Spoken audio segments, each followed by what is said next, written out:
ഇസ്രായേലിലെ 12 ഗോത്രങ്ങളുടെ കീഴിലെ ന്യായാധിപന്മാരുടെ ഭരണത്തിന് മുൻപ് അവിടെ ഒരു പലസ്തീൻ രാജ്യം ഉണ്ടായിരുന്നില്ല.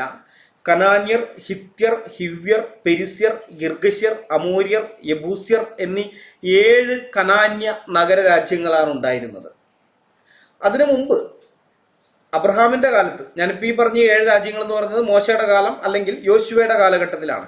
എന്നാൽ അതിനു മുമ്പ് അബ്രഹാമിന്റെ കാലത്ത് കേന്യർ, കെനിസ്യർ, കത്മോന്യർ, ഹിത്യർ, പെരിസ്യർ, രഫായിമ്യർ, അമോര്യർ, കനാന്യർ, ഗിർഗശ്യർ, യബൂസ്യർ എന്നിങ്ങനെ 10 നഗരരാഷ്ട്രങ്ങളായിരുന്നു ഉണ്ടായിരുന്നത്. 10 നഗരരാഷ്ട്രങ്ങൾ. എന്നാൽ മോശയുടെ കാലമായപ്പോഴേക്കും അതിൽ ചിലത് പോയി, പകരം വേറെ ചിലതൊക്കെ വന്നു. അങ്ങനെ 7 നഗരരാഷ്ട്രങ്ങളാണ് ഉണ്ടായിരുന്നത്. ഏതായാലും അവിടെയും പലസ്തീനികളെ നമ്മൾ കാണുന്നില്ല. പലസ്തീൻ രാജ്യം ആ പ്രദേശത്തുണ്ടായിരുന്നില്ല.